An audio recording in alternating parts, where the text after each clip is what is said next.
everybody. Hello.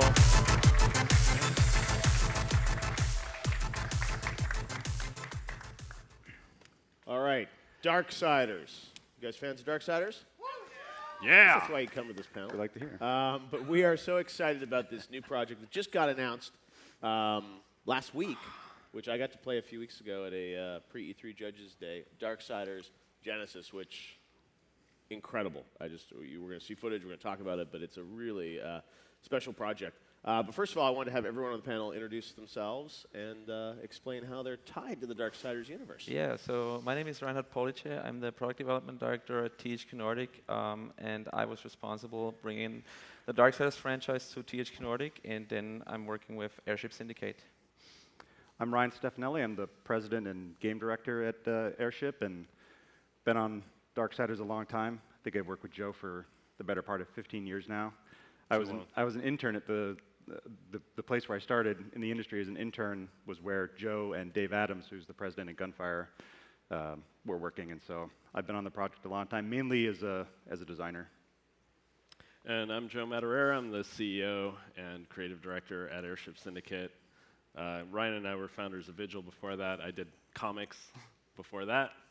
And yeah, happy to be here.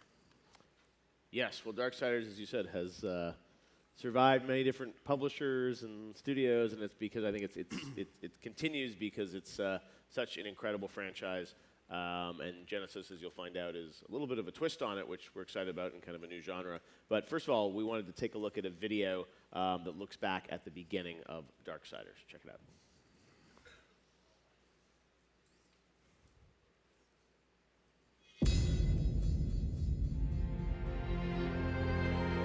War. Are you here to play executioner? They should have sent all four of you. The tower is guarded by four of his chosen. First, seek the Twilight Cathedral, where the Bat Queen Tiamat has gone to roost. The whole of her domain is a blistered inferno.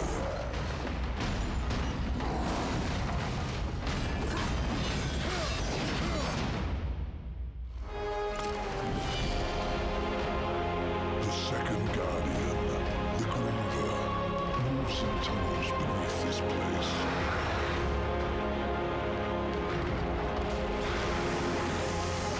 The Stygian is king of the ancient worlds that now plague the Ashlands.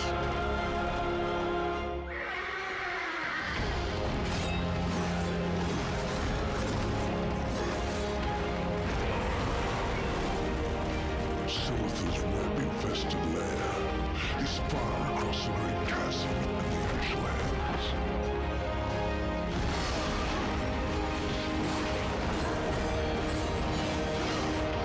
Straga is the strongest of the chosen.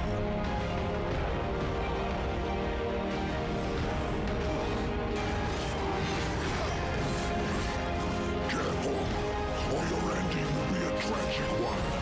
Sometimes the hero dies in the end.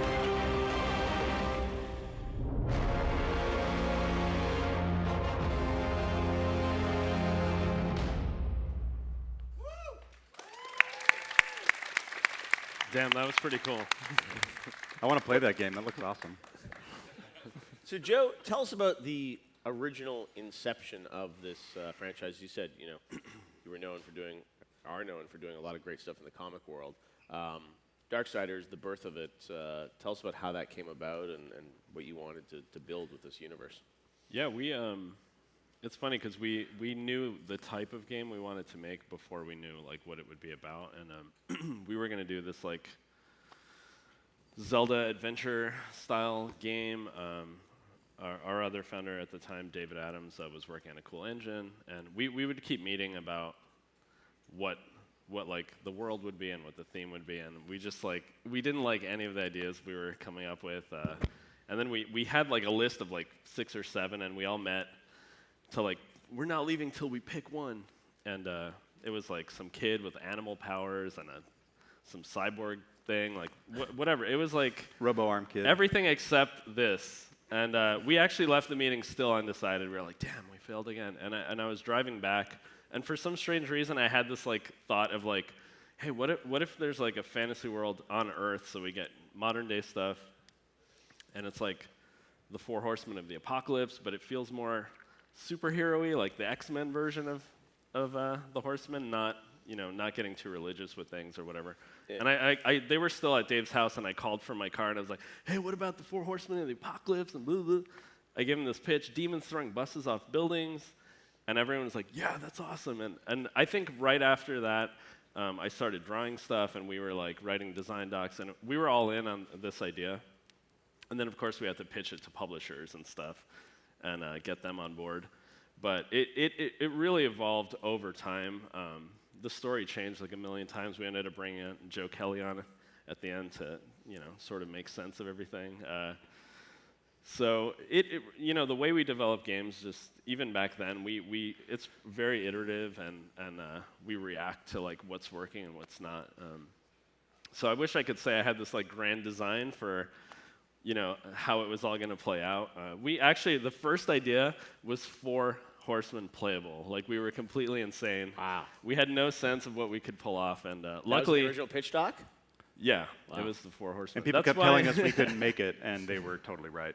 Yeah, they're like, That if you would make make- one fun character, you'll be lucky. Yeah. And we're like, yeah, they're probably right. So we picked one. We And, picked war. At Vigil, what was development like on that first game when you look back at it? I mean, you got it done. Somehow Yeah. we did. I mean, at the time, I think we often say that what we didn't know was a benefit to us because people were telling us that we couldn't make the game, and we probably shouldn't have been able to make the game, but because we didn't know it, we just went out and made it happen. Yeah. And THQ at the time was really patient with us too. I mean, the first game took a little over, probably like 3.5 years from when we really started to when it shipped, and it was probably a year and a half before it released that we finally found the fun. We had one dungeon that was done, and the whole team who had been, really busting their asses to get to that point. When we played that dungeon, I remember we walked out of the meeting and we're like, okay, this is going to be a good game. And from that point on, I think the last 18 months is when the whole game was really built. But it was fun, and I think finishing Darksiders 1, aside from what we're doing in Airship, was probably the most satisfying thing I've done in my career, just because it was really a monumental task working in that genre, the Zelda genre. Nobody really made games like that, and there was a reason why. It was pretty damn hard. But it was successful enough. It led to a sequel, right? Darksiders 2. Mm-hmm. That's right. Surprise, surprise. I think we've got a video now looking at that game, right? Sweet. See if we get the feels Darksiders again. 2. More feels.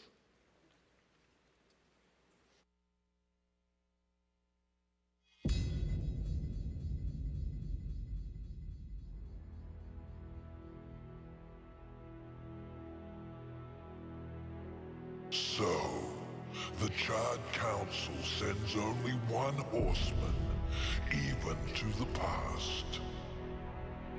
No, this visit is unsanctioned. In fact, no one knows you're here. Yes, you have overcome many obstacles to stand here before me. But sometimes the hero dies in the end. Ask your brother.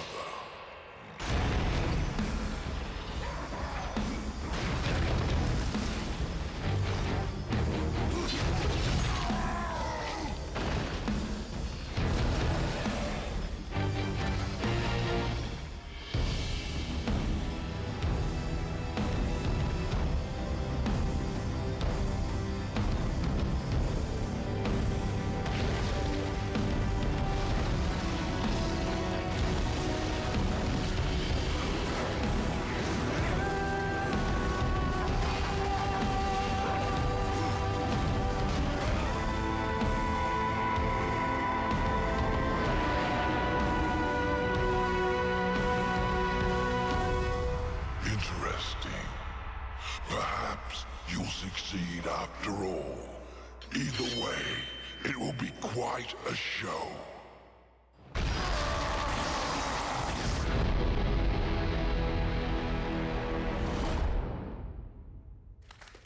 Darksiders 2. And even though that said Gunfire at the beginning, I think originally you were still Vigil at that point, right? When it originally came out? Correct. Yeah, I think that was a trailer for the definitive edition, Yeah. which was the remastered one Definitive. that Gunfire worked on. Yeah, did a great Definitive job on. edition. What did I say? Definitive? No, I was thinking. Sometimes I accidentally I try to say the word definitive, and I say Yes. definitive in regular conversation. We use that word so much. But you did that game, and then coming out of it, that's when I think the big sort of corporate shift happened, right? Yep. Yeah, I mean with THQ. Yeah. Yeah, the Vigil went down on my 35th birthday, which I'll never forget. That was quite a thing. But Darksiders 2 was even at the end of Darksiders 1, I remember we still wanted to try and make the multiplayer game, and THQ still said no, and they were smart to say no because we still couldn't do it. But we always had a little crazy in us, which is why the smart thing to do probably would have been to just make another game featuring War and just expanding on his existing skill set. But we were always kind of defined by some extra ambition, and that's when we switched to Death, which changed the gameplay formula a lot. But I'm glad we did because it kind of set the tone for what I think has become the DNA for Darksiders, which is that each game has been different than the last. They're not just copies of the first game. Each one has its own identity. But I think post 2 and with Vigil being shut down, I think a lot of people wondered like what was going to happen to that franchise, and then Right. THQ Nordic, you seem to be rescuing many franchises.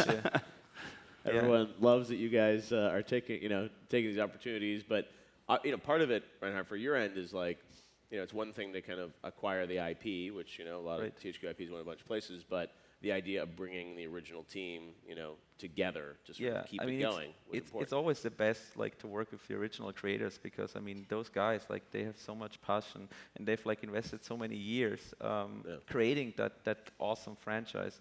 So, I mean, from the get-go, it was like, yeah, it's cool we own Darksiders because we were fans of the game. I mean, I was playing Darksiders 1 because of, like, the type of gameplay it served.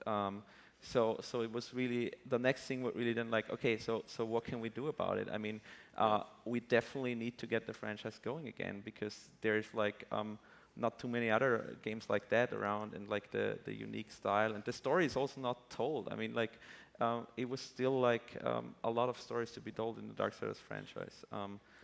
So we actually, I think half a year after we acquired the franchise, I first met these two guys, I saw that they were still passionate about Darksiders, but at the time, they were all like locked up and doing different things. And then like there was the opportunity to work with Gunfire, who was basically like they had a bunch of like the core team of Vigil games together, like around 30 or something like that.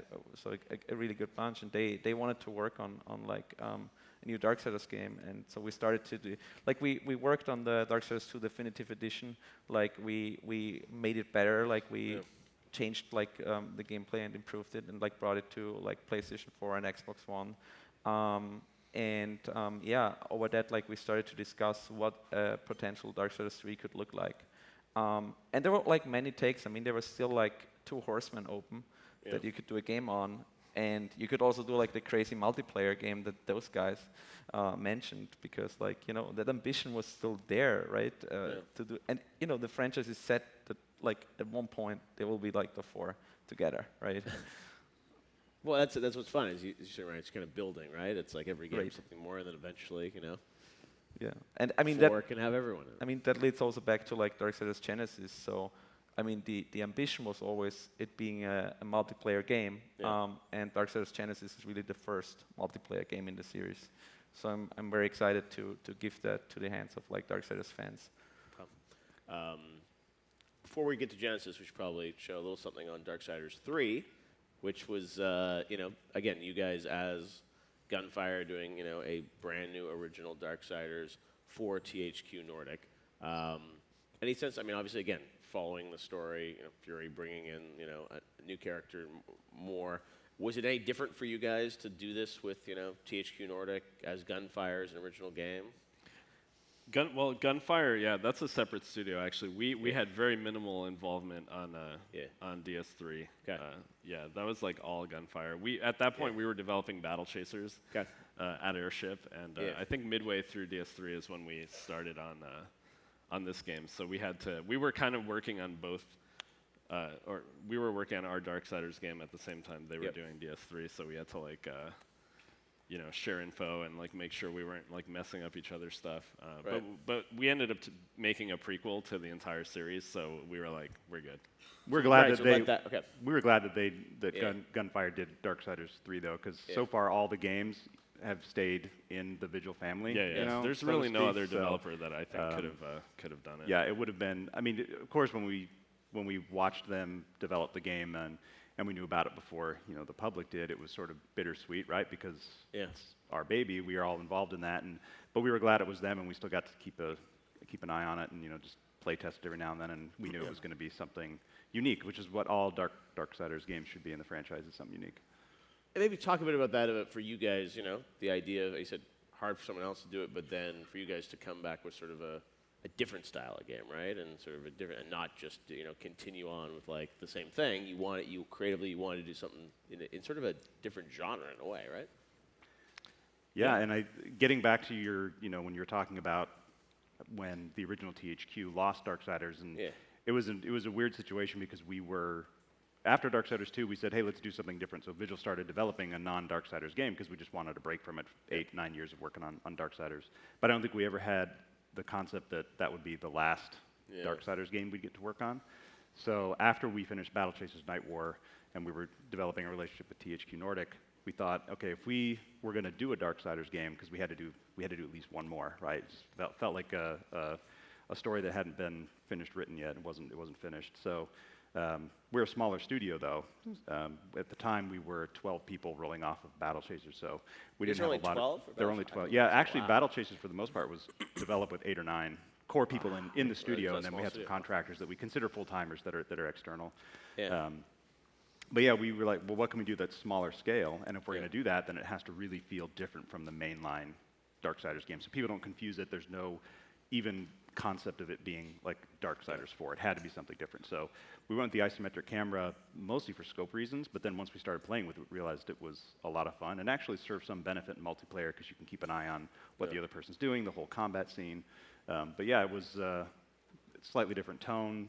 Visuals are a little more stylized than it's always been a stylized series, but a little more in the art stylish direction. But yeah, it's been cool, and we're glad that we got back to it at least one more time. Yeah, and I mean, technically, what you guys, Battle Chasers was great, but like this feels like this is like a whole other level in terms of just sort of the production value of what you guys are putting together. But people for Darksiders, I think people expect something that is super fast paced and active and fun. So all right, well we've got, before we go on, we got a video for Fury, so let's check this out.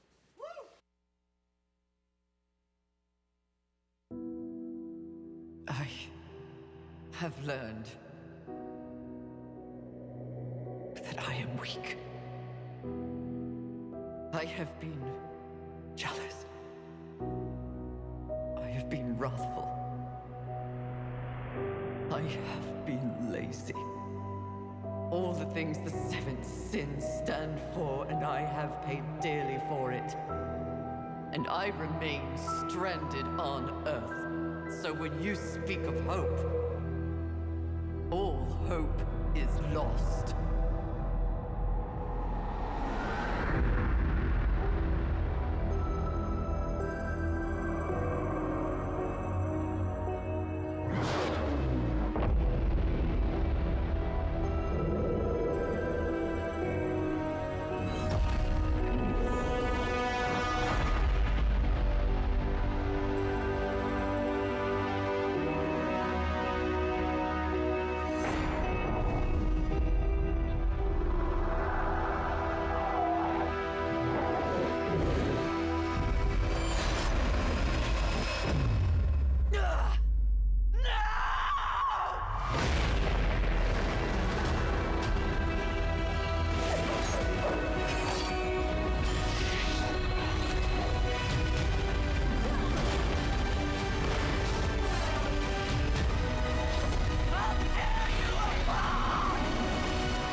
All right. We've had a lot of cool Darksiders trailers in our games. So Darksiders 3, not developed by these guys, but part of the franchise, and then brings us to the present day, Genesis. So we've teased a little bit of that. Maybe we'll just run that video and then react and talk a bit about it. So take a look at what they're working on now, which is Darksiders Genesis. Product not yet rated.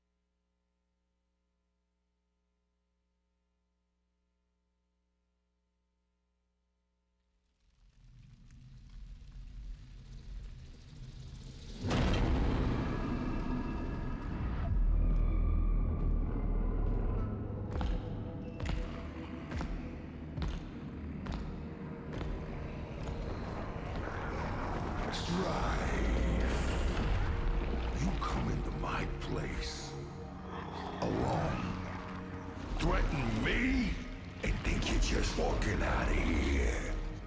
Oh, I'm not alone.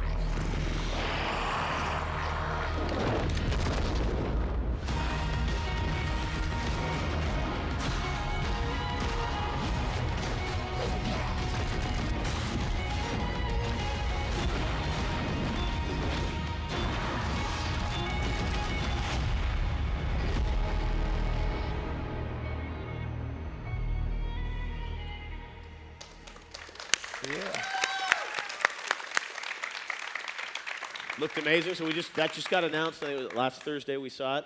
Yep. Coming to Stadia too, and all the platforms. So that's the sort of CG trailer. The gameplay is incredible as well. I got to play it 3 or 4 weeks ago, and what really struck me is, as I said, it's the DNA of Darksiders, but in this sort of top-down, as you mentioned, Reiner, co-op experience, which looks incredible. So for you guys, what still makes this a Darksiders game in your eyes, even though it's sort of a different genre?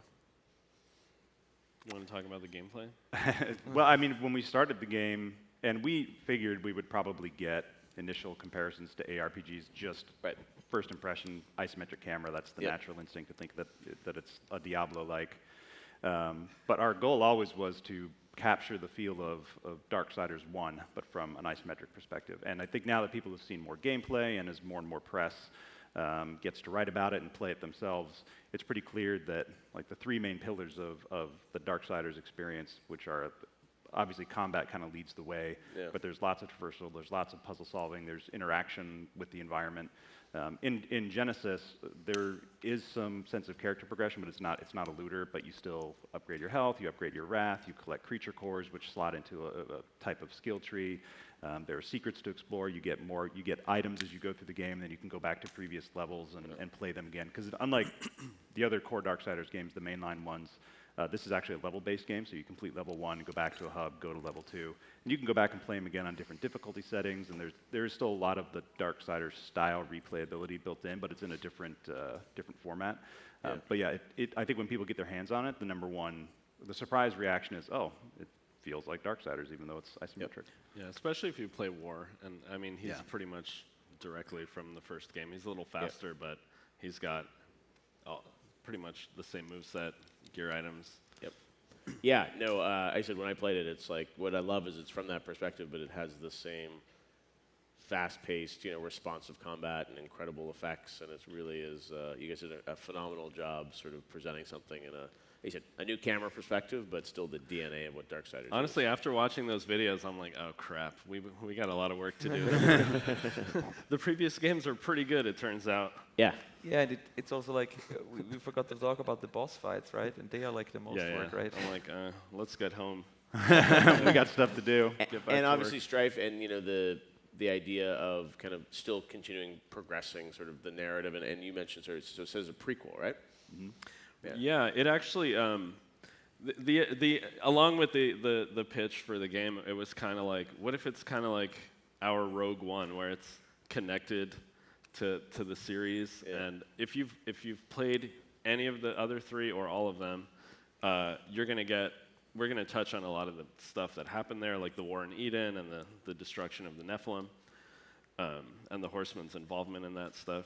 But if you have never played it, it stands alone on its own, and it's a good entry point if you guys aren't current on or didn't skip some of them or only played one or whatever. you can jump in with Genesis, and that was important for us too, because it's like whenever you're doing something that's part of a series, you don't know how many of the others people how familiar they are with it. Right. So you can just jump in and enjoy it, and it predates everything. And actually, if you finish this game, it leads nicely into DS1, so you can play that again. Ah, okay. Cycle continues. Start all over. And you know, you mentioned getting multiplayer in there, co-op, sort of for the first time. Yeah, that was really exciting. A long-term goal for you guys. So realizing that, has it been fun to sort of have the game be playable in that form? Yeah, the first time I think we had multiplayer working and we had actual art for War and Strife in together, because I think the first iteration of it was just 2 wars running around because we didn't have Strife yet. When we got the 2 together and we felt what it was like to have, you know, Strife doing his thing and War doing his thing, it felt pretty special. Yeah, they were like traversing. Still not the 4, but I as remember close as they we're gonna we were gliding across chasms together, Yeah. and I was like, oh my god, that's so cool. Yeah, I said it just foretells hopefully like where this is going to go as the franchise continues to build into the massive Darksiders 4. We're getting there slowly. Not announced yet. But Come on, let's do all 4. Announce it right now. well, no, and I think for you guys, it's cool to see that, you know, this franchise obviously you think could potentially have different genres of games, and this is a big bet for THQ in order to keep building Darksiders. Yeah, but I mean, for us, it was really important to have like all the core pillars in there, right? Yeah. We don't want to do like some sort of like spin-offs that are like a totally separate game. It should be really have the DNA in there, right? And Genesis has got it all, and it's a ton of fun to play, and it's so smooth, especially with the combat and stuff. So Yeah, I that was the think thing to me, all it's the like fans will enjoy it a lot. No, and tribute to you guys to sort of, you know, growing the team. I mean, this is done by more than 8 to 10 people, right? I mean, this is a bigger team. Yeah, the team has grown since then. Yeah. It's about doubled in size, but we're still Really? right around 20 working on That's it. insane. I It's mean, not- and we do have a good team of outsourcers. You know, music, No, but the production quality, what you guys are doing with 20 folks is Yeah, incredible. I mean, yep. it's really it's a big effort. They work hard. spectacular. All right, well, that's Darksiders Genesis. We will hear more, I'm sure, in the months ahead. Any sense of when this is coming out yet? We didn't announce a date, but it's winter 2019. Oh, really? Okay, Yeah. so later this year. Yeah. Okay, fantastic. That's All what right. I'm saying. We got to get home. We got a lot of stuff to do. All right, You guys well, we'll should play check it. it It's out. on the floor. Go Dark- check it out. Yeah, it's on the floor. I'd encourage you to check it out. Really great game, great gameplay, and we'll check it out later this year. All right. Thank you. Thanks, guys.